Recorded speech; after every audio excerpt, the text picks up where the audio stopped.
Ce jeudi de l'Ascension, comme chaque année, la communauté pied-noir s'est retrouvée à Nîmes pour le pèlerinage au sanctuaire de Notre-Dame de Santa Cruz. Cette statue de la Vierge, autrefois à Oran, a été ramenée à Nîmes par les rapatriés de la guerre d'Algérie. Cette année, pour des raisons de sécurité suite aux attentats islamistes, l'ensemble des cérémonies ont eu lieu dans le sanctuaire, alors que traditionnellement, la procession partait du quartier du Mas de Meung. Comme à son habitude, le député de la deuxième circonscription du Gard, Gilbert Collard, était présent au sanctuaire pour apporter son soutien à la communauté pied-noir. Gilbert Collard, vous êtes aujourd'hui au pèlerinage pied-noir pour Notre-Dame de Santa Cruz. C'est important pour vous l'identité pied-noir ?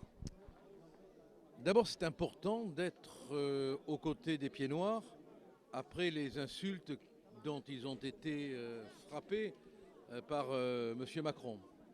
Finalement, je suis bien à côté d'eux, non seulement parce qu'ils sont des pieds noirs, parce qu'ils portent dans leur chair une souffrance qu'on doit reconnaître, quelles que soient les vicissitudes de l'histoire, et ensuite parce qu'ils sont la France.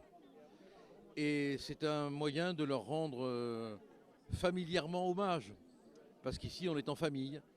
Et je suis très, très attaché à l'identité des pieds noirs, qui fait partie de notre identité française, et je dirais même de nos souffrances françaises. La France a-t-elle une dette envers les pieds noirs aujourd'hui ? Ah oui, ah oui, ah oui. D'abord, elle a une dette de respect.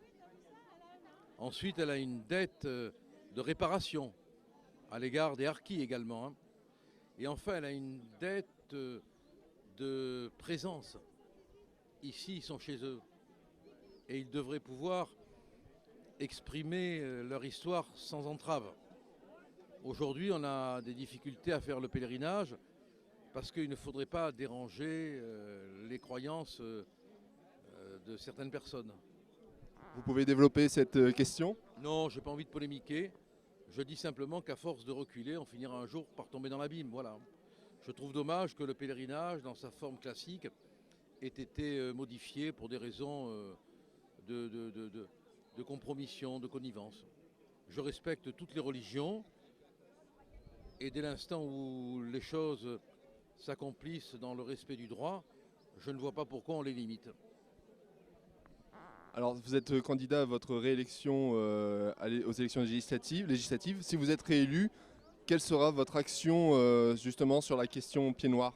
Ah ben, j'ai déjà déposé une proposition de loi, hein. J'ai été le premier à la déposer, elle a été reprise du reste. Mon action sera d'obtenir que ma loi, justice pour les rapatriés, pieds noirs et harkis, aboutisse. Je continuerai le combat que j'ai commencé dans le silence le plus total, parce que les médias officiels, les médias du Kremlin d'antan, évidemment, ne le disent pas, mais la proposition de loi existe, donc il suffira de continuer à se battre pour la faire adopter, en fonction bien sûr de la majorité. Si on a une majorité en marche de Godillot, ce qui va bien avec la marche, rien ne se fera évidemment. Mais si on a une opposition réelle, forte, on pourra peut-être imposer des textes.